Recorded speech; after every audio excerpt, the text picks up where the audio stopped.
கனி கூட்டம் அதிசயம், வண்ணத்து பூச்சி உடம்பில் ஓவியங்கள் அதிசயம், துளை செல்லும் காற்று மெல்லிசையாதல் அதிசயம், குருநாதர் இல்லாத குயில் பாட்டு அதிசயம், அதிசயமே அசந்து போகும் நீ எந்தன் அதிசயம். கல் தோன்றி மண் தோன்றி கடல் தோன்றும் முன்னாலே உண்டான காதல் அதிசயம்.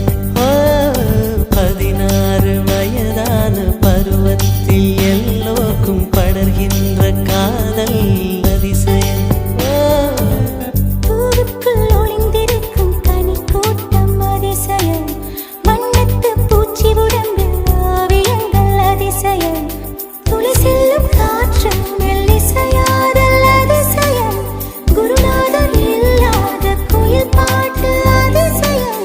அதிசயமே அசந்து போகும் நீ எந்தன் அதிசயம்.